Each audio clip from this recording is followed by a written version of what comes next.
എല്ലാ സഹോദരന്മാർക്കും സഹോദരിമാർക്കും സുഹൃത്തുക്കൾക്കും ദൈവനാമത്തിൽ സമാധാനം നേരുന്നു. ഞാൻ നിങ്ങളുടെ പ്രിയ സഹോദരൻ അജിത്. ക്രിസ്ത്യാനികളെ ശ്രദ്ധിക്കുന്ന യൂട്യൂബ് ചാനൽ പ്രേക്ഷകർക്കും ക്രിസ്ത്യാനികളെ ശ്രദ്ധിക്കുന്ന ഫേസ്ബുക്ക് ഗ്രൂപ്പ് അംഗങ്ങൾക്കും എൻ്റെ എല്ലാ ഫേസ്ബുക്ക് സുഹൃത്തുക്കൾക്കും ഇന്നത്തെ എൻ്റെ വീഡിയോയിലേക്ക് ഞാൻ സഹൃദയം സ്വാഗതം ചെയ്തോളൂ. ഇന്നത്തെ എൻ്റെ വീഡിയോ അന്യഭാഷ എന്ന കൃപാവരത്തെ പറ്റിയുള്ളതാണ്.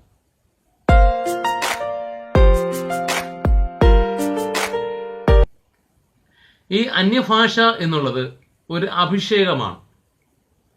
ഒരു വിശുദ്ധീകരിക്കപ്പെട്ട ഒരു മനുഷ്യൻ സ്നാനപ്പെട്ട് സഭയോട് ചേരുന്നവർക്ക് ദൈവം കൊടുക്കുന്ന ഒരു കൃപാവരമാണ് അന്യഭാഷ എന്ന. ഈ പരിശുദ്ധ അഭിഷേകം എന്ന് പറയുമ്പോൾ തന്നെ അത് ദൈവവചനം അനുസരിക്കുന്നവർക്ക് ദൈവം കൊടുക്കുന്ന ഒരു സമ്മാനമാണ് പരിശുദ്ധാത്മാഭിഷേകം.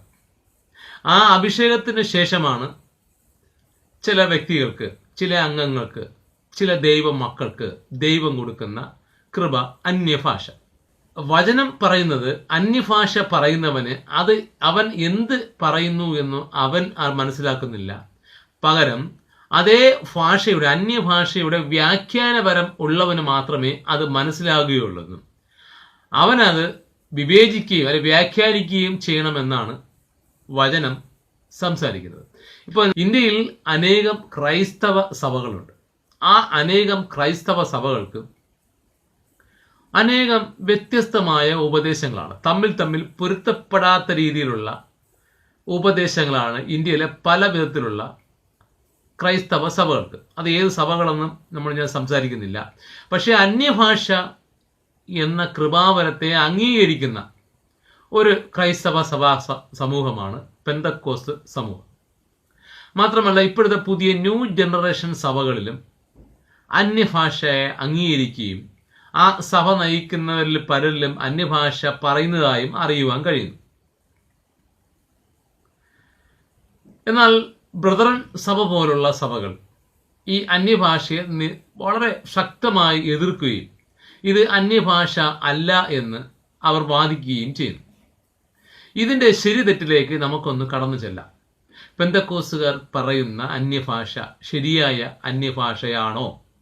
അത് വചനത്തിലൂടെ നമുക്കൊന്ന് കണ്ണോടിച്ച് നോക്കിക്കഴിഞ്ഞാൽ അത് ഈസിയായിട്ട് മനസ്സിലാക്കുവാൻ കഴിയും. ഈ അന്യഭാഷയെ പറ്റി പറയും മുമ്പോൾ എനിക്ക് ഉള്ള അനുഭവം ഞാൻ നിങ്ങളോട് സാക്ഷീകരിക്കുകയാണ്. എൻ്റെ ക്രൈസ്തവ ജീവിതം ആരംഭിക്കുന്നത് പെന്തക്കോസ്ത് സഭകളിലാണ്. ഞാൻ IGC, IPC, AG എന്നീ 3 ക്രൈസ്തവ സഭകളിലെ അംഗമായിരുന്നു. തുടക്കം AG ആയിരുന്നു. ഞാൻ സ്നാനം സ്വീകരിച്ചത് AGയിലായിരുന്നു. സ്നാനം സ്വീകരിച്ച ശേഷം അന്ന് തന്നെ ഒരു സഹോദരി എന്നോടൊന്ന് പറഞ്ഞു, അജിത് ബ്രദർ, നിങ്ങൾ സ്നാനപ്പെട്ട് കഴിഞ്ഞല്ലോ, ഇനി അഭിഷേകം പ്രാപിക്കണം എന്ന് പറഞ്ഞു. അതെന്താണെന്ന് എനിക്ക് മനസ്സിലായി. ഞാൻ എൻ്റെ പാസ്റ്ററോട് ചോദിച്ചു. പാസ്റ്റർ പറഞ്ഞ അഭിഷേകം എന്നുള്ളത് പരിശുദ്ധാത്മാവ് അജിത് ബ്രദറിലേക്ക് വരുമ്പോൾ അജിത് ബ്രദർ അന്യഭാഷയിൽ സംസാരിക്കും, അതാണ് പരിശുദ്ധാഭിഷേകം എന്നാണ് എൻ്റെ പറഞ്ഞത്. അതിനുവേണ്ടി ശക്തമായി പ്രാർത്ഥിക്കണമെന്നും പറഞ്ഞു. ഞാൻ അതുപോലെ പ്രാർത്ഥിച്ചു. ഒരു 3.5 വർഷം പ്രാർത്ഥിച്ചു. ഒരു രക്ഷയുമില്ല. ആ പ്രാർത്ഥനയ്ക്കൊപ്പം ഞാൻ ദൈവവചനം പഠിക്കുകയും ചെയ്തു. 3 വർഷം പെന്തക്കോസ്തിലുള്ള ഉപദേശകർ എന്നെ ഉപദേശിക്കുകയും ഒപ്പം ഞാൻ വചനം പഠിക്കുകയും ചെയ്തു.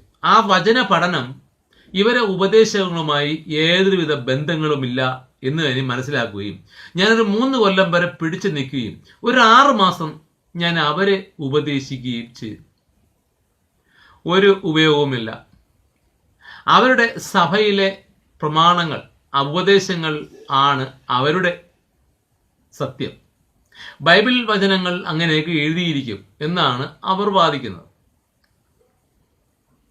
ഇത് ശരിയാണോ? ദൈവവചനം അനുസരിക്കുന്നവർക്ക് ദൈവം കൊടുക്കുന്ന ഒരു സമ്മാനമാണ് പരിശുദ്ധാത്മാഭിഷേകമെന്ന് ദൈവവചനം സാക്ഷീകരിക്കുമ്പോൾ ഈ പെന്തക്കോസ്ത് സഭകൾ ദൈവവചനത്തെ മാനിക്കുന്നുണ്ടോ?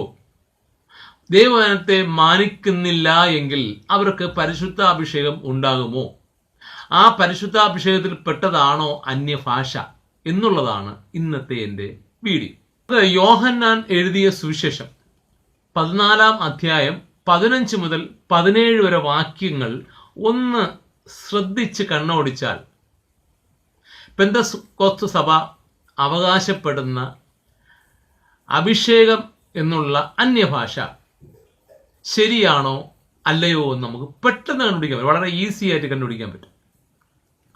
അത് ആദ്യം പറഞ്ഞു, നിങ്ങൾ എന്നെ സ്നേഹിക്കുന്നുവെങ്കിൽ എൻ്റെ കൽപ്പനകളെ കാത്തുകൊള്ളും. യേശു തൻ്റെ ശിഷ്യന്മാരോട് കൽപ്പിക്കുന്ന ഒരു കൽപ്പനയാണ്, നിങ്ങൾ എന്നെ സ്നേഹിക്കുന്നുവെങ്കിൽ എൻ്റെ കൽപ്പനകളെ കാത്തുകൊള്ളും. യേശുവിൽ വിശ്വസിക്കുക എന്നുള്ളത് പലരും പറഞ്ഞത് ആരും വ്യക്തമായ എൻ്റെ അർത്ഥം ആർക്കും അറിയില്ല.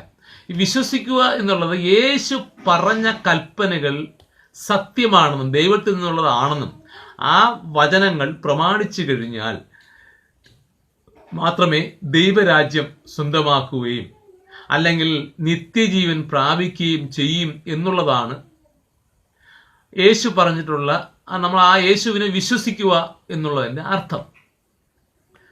അല്ലാതെ യേശുവിൻ്റെ പേരും പറഞ്ഞ് യേശു പറയാത്ത കാര്യങ്ങൾ ചെയ്യുകയും യേശു പറഞ്ഞ കാര്യങ്ങൾ ചെയ്യാതിരിക്കുകയും ചെയ്യുന്നവരല്ല യേശുവിനെ സ്നേഹിക്കുന്നവർ അല്ലെങ്കിൽ യേശുവിനെ വിശ്വസിക്കുന്നവർ.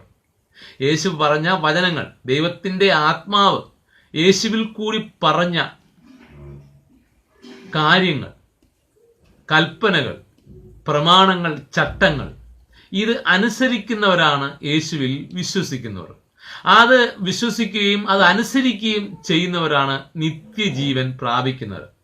അവർ മാത്രമാണ് ദൈവരാജ്യം സ്വന്തമാക്കുന്നത്. അല്ലാതെയുള്ള ആർക്കും ദൈവരാജ്യം സ്വന്തമാക്കുക എന്ന മോഹമോ നിത്യജീവൻ പ്രാപിക്കും എന്ന മോഹമോ അല്ലെങ്കിൽ പരിശുദ്ധാത്മ അഭിഷേകം പ്രാപിക്കും എന്ന മോഹമോ അല്ലെങ്കിൽ ദൈവത്തിൻ്റെ മകൻ, ദൈവത്തിൻ്റെ മകൾ, ദൈവത്തിൻ്റെ മക്കൾ എന്ന പട്ടസ്ഥാനമോ അല്ലെങ്കിൽ വിശുദ്ധ പുരോഹിത വർഗം എന്നുള്ള സ്ഥാനമോ ആരും മോഹിക്കേണ്ട. അങ്ങനെ മോഹിക്കുന്നവരുണ്ടെങ്കിൽ യേശുവിൽ കൂടി ദൈവത്തിൻ്റെ ആത്മാവ് പറഞ്ഞ കൽപ്പനകൾ അനുസരിക്കുന്നവർക്ക് മാത്രമേ ഉള്ളൂ. അല്ലാത്തവർക്ക് വെറും ശൂന്യമാണ്. മനുഷ്യർ പറയുന്ന കൽപ്പനകൾ പ്രമാണിക്കുന്നതിന് തുല്യമാണ്. അതായത് ചുരുക്കി പറഞ്ഞാൽ ബുദ്ധിയില്ലാത്ത കോവർ കഴുതകൾ. ഈ കോവർ കഴുതകളുടെ പ്രധാന പരിപാടി എന്ന് പറഞ്ഞാൽ മനുഷ്യൻ വെച്ചു കൊടുക്കുന്ന വിഴുപ്പുകൾ, ഭാരങ്ങൾ ചുമക്കുക, കൊണ്ടുപോടാ, നീ അവിടെ കൊണ്ട് നിർത്തുക എന്ന് പറഞ്ഞാൽ അങ്ങനെ ചെയ്യുന്നവരാണ് കോവർ കഴുതകൾ. അവർക്ക് മനുഷ്യന്റെ മറ്റുള്ളവരുടെ വിഴുപ്പ് ചുമക്കുക മാത്രമേ ഉള്ളൂ അധികാരം.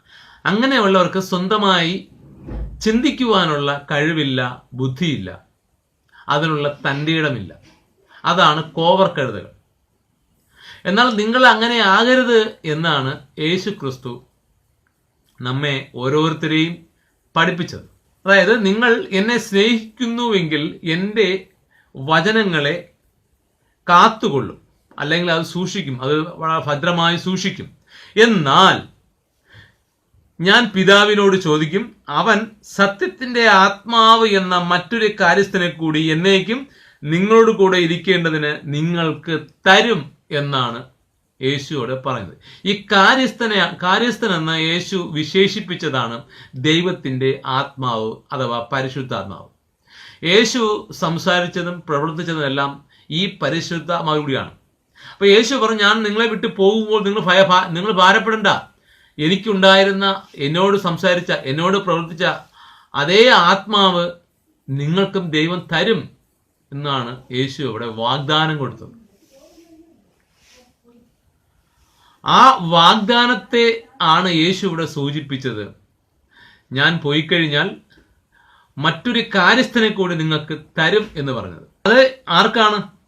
എന്നെ സ്നേഹിക്കുന്നവർക്ക്, എൻ്റെ വചനങ്ങളെ പ്രമാണിക്കുന്നവർക്ക് മാത്രമാണ് ദൈവത്തിൻ്റെ ആത്മാവ് എന്ന കാര്യസ്ഥനെ ലഭിക്കുന്നത്.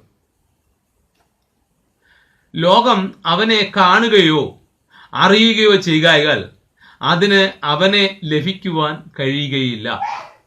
ഈ ലോകം എന്ന് ഉദ്ദേശിക്കുന്നത് ദൈവത്തെ അനുസരിക്കാത്തവർ, ദൈവത്തെ അറിയാത്തവർ, ദൈവത്തെ അറിഞ്ഞിട്ടും അത് അനുസരിക്കാത്ത ഒരു സമൂഹമാണ് ലോകമെന്ന് യേശു അവിടെ സൂചിപ്പിക്കുന്നത്.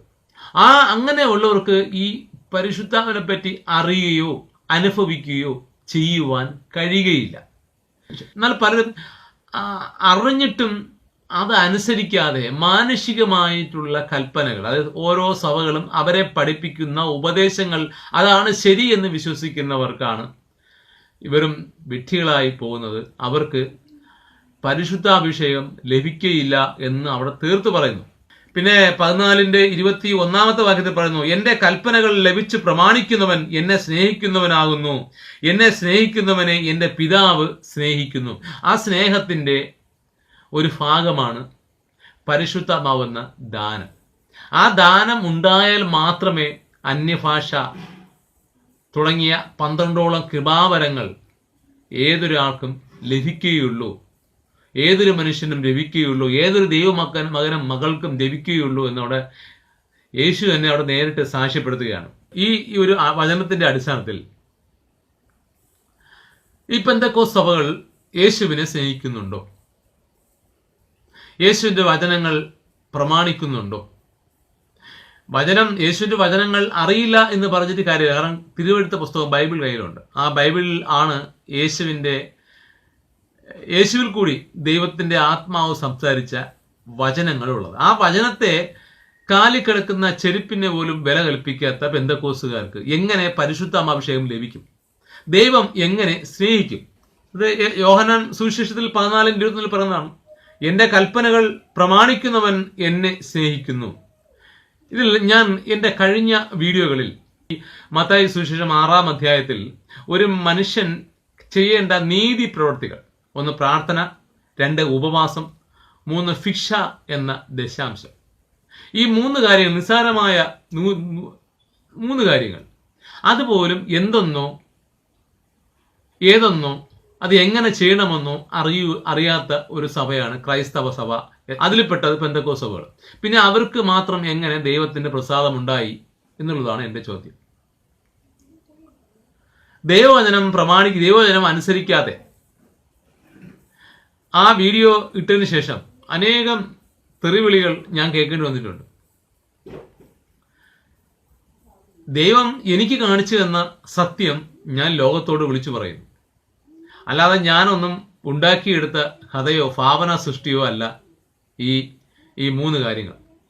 ഈ 3 കാര്യങ്ങളിൽ അവർ അനുസരിക്കുന്നില്ല, അംഗീകരിക്കുന്നില്ല.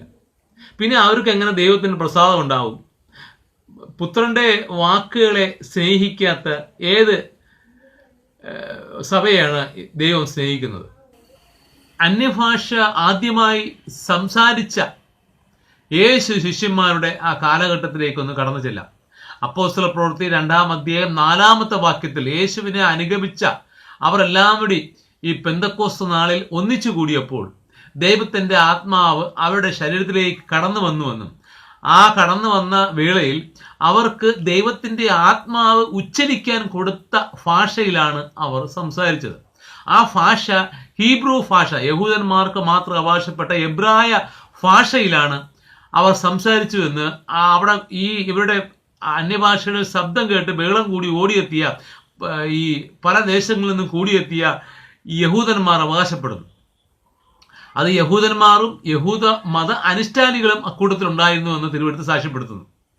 യഹൂദ മതാനുഷ്ഠാനികൾ എന്ന് പറഞ്ഞത് ശരിക്കുമായിട്ടുള്ള കൽപ്പനകളെ കൂട്ടിയിളക്കി ഉണ്ടാക്കിയ ഒരു മത സമൂഹമാണ് മതാനുഷ്ഠാനികൾ.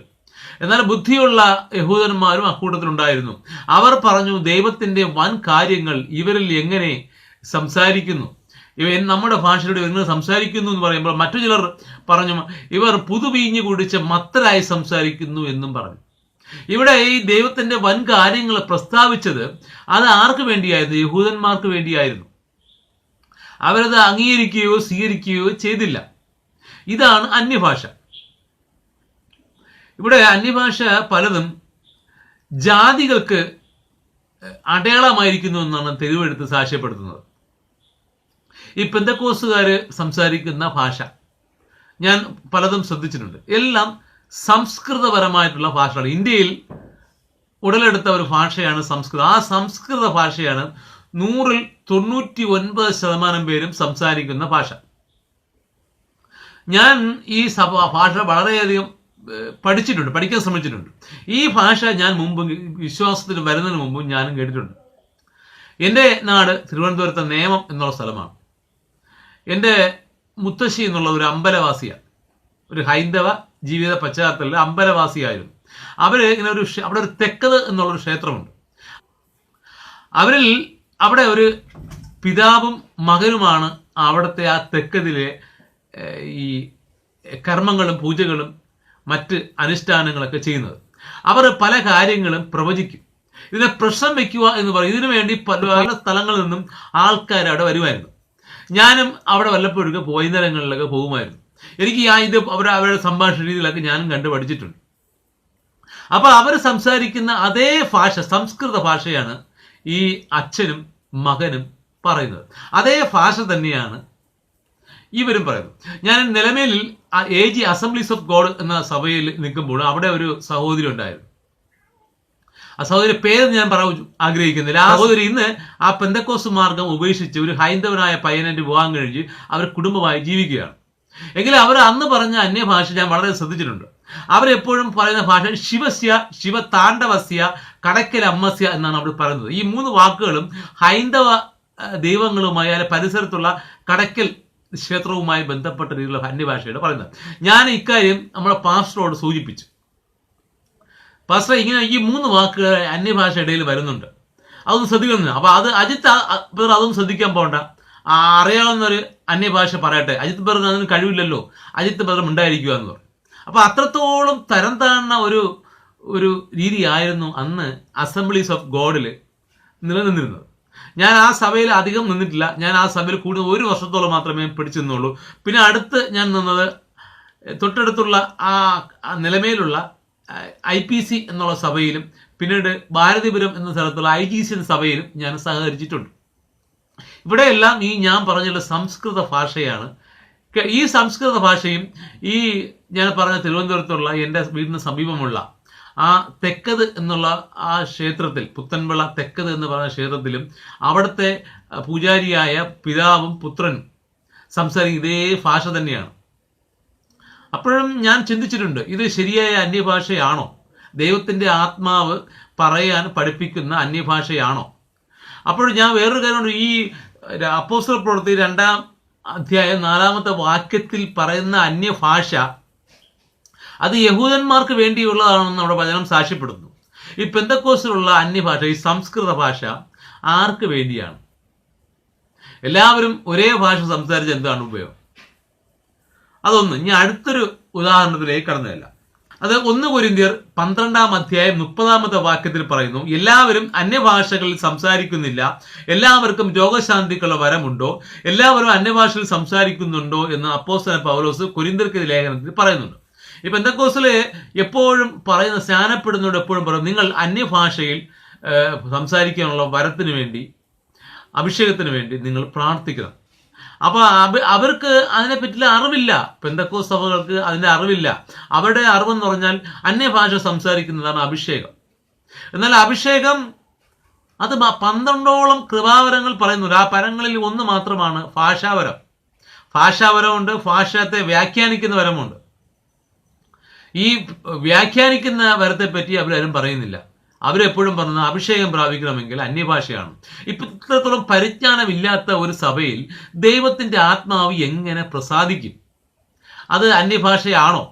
ഈ അടുത്ത് പറയുന്നുണ്ട് 1 കൊരിന്ത്യർ 14-ാം അധ്യായം 2-ാമത്തെ വാക്യത്തിൽ, അന്യഭാഷയിൽ സംസാരിക്കുന്നവൻ മനുഷ്യരോടല്ല ദൈവത്തോട് സംസാരിക്കുന്നു, അവൻ ആത്മാവിൽ മർമ്മങ്ങളെ സംസാരിക്കുന്നു. പെന്തക്കോസ്ത് സഭ രൂപീകൃതമായിട്ട് 100 വർഷം കഴിഞ്ഞു. ഈ അന്യഭാഷ അന്ന് മുതലേ ഉണ്ട് എന്ന് അവർ അവകാശപ്പെടുന്നു.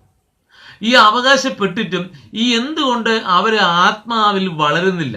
ആത്മാവിന്റെ മർമ്മങ്ങൾ എത്രയധികം സംസാരിച്ചിട്ട് എന്തുകൊണ്ട് അവർ ഈ വചനങ്ങളെ മനസ്സിലാക്കി? ഞാൻ നേരത്തെ പറഞ്ഞ 3 കാര്യങ്ങൾ, മത്തായി സുവിശേഷം 6-ാം അധ്യായത്തിൽ പറഞ്ഞ പ്രാർത്ഥന, ഉപവാസം, ദശാംശം എന്ന ഭിക്ഷ, ഈ 3 കാരണം പറ്റി അവർ ബോധനാവുന്നില്ല. അത് ആത്മാവിലെ മർമ്മങ്ങൾ അവർക്ക് വെളിപ്പെടുത്തി കൊടുത്തില്ലേ? 100 വർഷമായില്ലേ? വ്യക്തമായി അവർക്ക് മനസ്സിലാക്കിയിട്ടില്ലേ? 1 കൊരിന്ത്യർ 14-ാം അധ്യായം 5-ാമത്തെ വാക്യത്തിൽ പറയുന്നു, അന്യഭാഷയിൽ സംസാരിക്കുന്നവൻ തനിക്ക് താൻ ആത്മീക വർധന വരുത്തുന്നു. ഈ 100 വർഷമായിട്ടും പെന്തക്കോസ്തിൽ എന്തുകൊണ്ട് ഓരോ വ്യക്തിക്കും ആത്മീയ വർധന ഉണ്ടായിട്ടില്ല? അവർ അന്ന് 100 വർഷം മുമ്പ് ഉണ്ടായിരുന്ന അതേ ഉപദേശങ്ങൾ തന്നെയാണ് ഇന്നും നിലനിന്ന് പോകുന്നത്. ഒരു മാറ്റവുമില്ല. 1 കൊരിന്ത്യർ 14-ാം അധ്യായം 14-ാമത്തെ വാക്യത്തിൽ പറയുന്നു, അന്യഭാഷ വരം ലഭിച്ചവർ വ്യാഖ്യാന വരത്തിനായിട്ടും പ്രാർത്ഥിക്കട്ടെ എന്ന് പറയുന്നു. ഏതെങ്കിലും പെന്തക്കോസ്തുകാരൻ ഈ വ്യാഖ്യാന വരത്തിനായിട്ട് പ്രാർത്ഥിക്കുന്നുണ്ടോ? അല്ല, പ്രാർത്ഥിക്കുവാൻ അവിടെ ഉപദേശികൾ ഉപദേശിക്കുന്നുണ്ടോ? അല്ലെ അവരെ ഇടയൻ കൽപ്പിക്കുന്നുണ്ടോ? ഇല്ല. അതെന്തുകൊണ്ടാ? ഇനി അടുത്ത് മർക്കോസ് എഴുതിയ സുവിശേഷം 16-ാം അധ്യായത്തിൽ 17-ാമത്തെ വാക്യത്തിൽ പറയുന്നു, വിശ്വസിക്കുന്നവൻ ഈ അടയാളങ്ങളിൽ നടക്കും. എന്റെ നാമത്തിൽ അവർ ഭൂതങ്ങളെ പുറത്താക്കും, പുതുഭാഷകളിൽ സംസാരിക്കും. ഞാൻ നേരത്തെ പറഞ്ഞു, വിശ്വസിക്കുന്നവരാൽ. വിശ്വസിക്കാത്ത പെന്തക്കോസ്തുകളിൽ എങ്ങനെയാണ് പുതുഭാഷകൾ സംസാരിക്കുന്നത്? പിന്നെ അടുത്ത പറയാനുള്ളത് 1 കൊരിന്ത്യർ 14-ാം അധ്യായം 27-ാമത്തെ വാക്യത്തിൽ പറയുന്നു, സഭയിൽ അന്യഭാഷയിൽ സംസാരിക്കുന്നുവെങ്കിൽ ഓരോരുത്തരും സംസാരിക്കുകയും ഒറ്റൊരുത്തൻ വ്യാഖ്യാനിക്കുകയും ചെയ്യട്ടെ എന്ന് പറഞ്ഞു. വ്യാഖ്യാനി ഇല്ലാഞ്ഞാൽ അന്യഭാഷക്കാരൻ മിണ്ടാതെ തന്നോടും ദൈവത്തോടും സംസാരിക്കട്ടെ. ഈ അന്യഭാഷ സംസാരിക്കുന്ന അനേക വ്യക്തികളെ എനിക്ക് കണ്ടിട്ടുണ്ട്. അതിൽ ഈ അന്യഭാഷ സംസാരിച്ചിട്ട് അതിനെ വ്യാഖ്യാനിക്കുന്ന ആരെയും ഞാൻ എൻ്റെ 3.5 വർഷത്തെ കാലയളവിലെ പെന്തക്കോസ്ത് ജീവിത അനുഭവത്തിൽ കണ്ടെത്തുവാൻ കഴിഞ്ഞിട്ടില്ല. അപ്പോ ഈ വ്യാഖ്യാനി ഇല്ലെങ്കിൽ അന്യഭാഷക്കാരൻ മിണ്ടരുത്, സഭയിൽ മിണ്ടരുത്. അവൻ മിണ്ടാതിരിക്കണമെന്ന് ദൈവത്തിന്റെ ആത്മാവ് കൽപ്പിക്കുന്നു. ഇങ്ങനെ വ്യാഖ്യാനം ഇല്ലാത്ത അനേകം ഞാൻ എല്ലാ ക്രൈസ്തവ സഭ മീറ്റിങ്ങുകളിൽ അന്യഭാഷ സംസാരിക്കുന്നു. അവരിൽ ആരും വ്യാഖ്യാനം ചെയ്യാൻ കണ്ടിട്ടില്ല. ഇനി ഈ അന്യഭാഷ പറയുന്നവൻ അത് നിർത്താത്ത എന്താ? അവൻ മിണ്ടാതിരിക്കുവാനാണ് ദൈവം കൽപ്പിക്കുന്നത്. ആ മിണ്ടാതിരിക്കുന്നുണ്ടോ? അപ്പൊ അത് ശരിയായ അന്യഭാഷയാണോ? പിന്നെ 1 കൊരിന്ത്യർ 12-ാം അധ്യായം 7-ാമത്തെ വാക്യത്തിൽ പറയുന്നു, ആത്മാവിന്റെ പ്രകാശനം ഓരോരുത്തര് പൊതു പ്രയോജനത്തിനായി നൽകപ്പെട്ടിരിക്കുന്നു എന്ന് പറയുന്നു. ഈ പെന്തക്കോസ്തുകാരുടെ അന്യഭാഷ എന്ത് പൊതു പ്രയോജനമാണ് ഉണ്ടാകുന്നത്? സ്വയം പരിഹസിക്കപ്പെടുകയും ദൈവത്തെ നിഷേധിക്കപ്പെടുകയും ചെയ്യുന്ന ഒരു രീതിയല്ലേ പെന്തക്കോസ്തുകാരുടെ അന്യഭാഷ? നിങ്ങളൊന്ന് ചിന്തിച്ചു നോക്കൂ. അല്പം വചനത്തിലൂടെ കണ്ണോടിച്ചു നോക്കൂ. എന്തിനാണ് നിങ്ങൾക്ക് അന്യഭാഷ? ഈ പെന്തക്കോസ്ത് സമൂഹങ്ങളിൽ നിലനിൽക്കുന്ന ഒരു ബഹുമാന്യ പരമായിട്ടുള്ള ഒരു രീതിയാണ് അന്യഭാഷ ഉള്ളത് എന്നുള്ള ഒരു പൊങ്ങച്ച. ഇതെന്തിനാണ്? ദൈവത്തിന്റെ ആത്മാവ് ഇത് തെറ്റാണെന്ന് വ്യാഖ്യാനിക്കുന്നു. പിന്നെ അവസാനം പറയുന്നു, അന്യഭാഷ വരത്തേക്കാൾ, ഏറ്റവും വലിയ കൃപാവരത്തേക്കാൾ ഏറ്റവും വലുത് സ്നേഹമാണെന്ന്. അന്യഭാഷയിൽ സംസാരിച്ചുകൊണ്ട് ദൈവത്തിന് നിങ്ങളിൽ നിന്നും ഒന്നും പ്രസാദിക്കുവാൻ കഴിയില്ല. പിന്നെ എന്തിനീ കൃത്രിമ അന്യഭാഷ? അന്യഭാഷ പല ടൈപ്പുണ്ട്. കൃത്രിമമായിട്ടുള്ള അന്യഭാഷ, അതായത് ഞാൻ നിലവിൽ സഭയിൽ സ്നാനം സ്വീകരിച്ച് ഏകദേശം 6 മാസത്തോളം ആയിട്ടും എന്നിൽ അന്യഭാഷ വരുന്നില്ല എന്ന് കണ്ടപ്പോൾ അവിടുത്തെ പാസ്റ്റർ, ആ പാസ്റ്ററാണ് ഇന്നും അവിടെ ഉള്ളത്, ആ പാസ്റ്റർ പേപ്പറിൽ അന്യഭാഷ എഴുതി തന്നു. എന്തോ കുറെ എസ്സിയ വരുന്ന ലാസ്റ്റ് എസ്സിയ വരുന്ന ഒരു അന്യഭാഷ. എൻ്റെ ഇത് എഴുതി വെച്ച് പഠിക്കുക. ഇത് പഠിച്ച് വരുമ്പോൾ താനെ അന്യഭാഷയായി മാറിക്കൊള്ളും. ഇത് വേറൊരാൾക്ക് കൊടുത്ത അന്യഭാഷയാണ്. അത് അജിത് ബ്രദറിനും സ്വീകരിക്കാം, ഇഷ്ടമുണ്ടെങ്കിൽ സ്വീകരിക്കാം. അപ്പം ഞാൻ പറഞ്ഞു, അങ്ങനെ ഒരു അന്യഭാഷയെ പറ്റി വചനത്തിൽ ഇവിടെ ഉണ്ടെന്ന് ചോദിച്ചു, കാണിച്ചു തരണമെന്ന് പറഞ്ഞു. അപ്പൊ അതൊന്നുമില്ല. അത് ഞങ്ങൾ കണ്ടെത്തിയ ഒരു ഐഡിയയാണ്, ഒരു ഒരു ടെക്നിക്കാണെന്ന് പറഞ്ഞു. അപ്പൊ എനിക്കത് വേണ്ട. എനിക്ക് ദൈവം അന്യഭാഷ തരുന്നുണ്ടെങ്കിൽ എനിക്കത് മതി. എനിക്ക് പേപ്പറിൽ എഴുതി മനുഷ്യർ എഴുതുന്ന അങ്ങനെ രീതി എനിക്ക് വേണ്ട എന്ന് പറഞ്ഞു. അപ്പൊ ഇത്തരം കർമ്മങ്ങൾ, പെന്തക്കോസ്തുകാരുടെ കർമ്മങ്ങൾ വെച്ച് ആലോചിക്കുമ്പോൾ ആ പെന്തക്കോസ്ത് നിലനിൽക്കുന്ന അന്യഭാഷ 100% വ്യാജമാണ്. എന്നാൽ 1% ഞാൻ പല ആൾക്കാരിലും ശ്രദ്ധിച്ചിട്ടുണ്ട്. ചില വ്യക്തികൾ അവർ സ്വന്തമായി പറയുന്നുണ്ട്, ആത്മാർത്ഥമായി പറയുന്നുണ്ട്. ഇത് അവരിൽ ഏതോ സമയത്ത് ഇങ്ങനെ പ്രാർത്ഥന കൂട്ടായ്മയിലോ ഉപവാസ കൂട്ടായ്മയിലോ നിൽക്കുമ്പോൾ ഒരു ശക്തി അവരുടെ ശരീരത്തിലേക്ക് കടന്നു വരുന്നു. ആ കടന്നു വന്ന ശേഷം ആ വ്യക്തി അന്യഭാഷയിൽ സംസാരിച്ചു എന്ന് പറയുന്നു. ഈ ശക്തി എന്നുള്ളത് ഒരു കാരണവശാലും ദൈവത്തിന്റെ ആത്മാവ് അല്ല എന്ന് 100% വ്യക്തമാണ്. കാരണം വചനം അനുസരിക്കുന്ന ഒരു സമൂഹത്തിന് മാത്രമേ ദൈവത്തിന്റെ ആത്മാവിനെ കൊടുക്കുകയുള്ളൂ. അപ്പൊ അത് വരുത്തുന്നുണ്ടെങ്കിൽ ദൈവത്തിന്റെ വചനത്തിന് വിരുദ്ധമായി പ്രവർത്തിക്കുന്ന ഒരു സമൂഹത്തിന് അന്യഭാഷ വരുന്നു ഒരാൾ ആത്മാർത്ഥമായി പറയുന്നു ഉണ്ടെങ്കിൽ അത് പൈശാചികമായ ആത്മാവ് തന്നെയാണ്, ഉറപ്പാണ്. എൻ്റെ പ്രിയ സുഹൃത്തുക്കളെ, എൻ്റെ പെന്തക്കോസ് സഹോദരന്മാരെ സഹോദരിമാരെ, ഞാൻ ഈ വീഡിയോ നിങ്ങൾക്ക് സമർപ്പിക്കുന്നത് നിങ്ങളെ പരിഹസിക്കുവാനോ നിങ്ങളെ താഴ്ത്തിക്കെട്ടുവാനോ അല്ല. നിങ്ങൾ ശരിയായ ദൈവത്തിൻ്റെ വഴിയിലേക്ക് കടന്നു വരിക. ഏറ്റവും വലിയ അന്യഭാഷയേക്കാൾ ഏറ്റവും വലിയ കൃപാപരമാണ് സ്നേഹം. ആ സ്നേഹത്തിലൂടെ മാത്രമേ നിങ്ങൾക്ക് ദൈവത്തിനെ പ്രസാദിപ്പിക്കുവാൻ കഴിയുകയുള്ളൂ. ഈ ആവശ്യമില്ലാത്ത വ്യാജമായ അന്യഭാഷയിൽ നിങ്ങൾ ആകൃഷ്ടരാകരുത്. എൻ്റെ വീഡിയോ ഇതുവരെ കണ്ട എല്ലാവർക്കും ഞാൻ ദൈവനാമത്തിൽ നന്ദി അർപ്പിക്കുന്നു. വീണ്ടും അടുത്ത ഒരു വീഡിയോ കാണുന്നവരെ നിങ്ങൾ എല്ലാവർക്കും നല്ലൊരു ഗുഡ് ബൈ.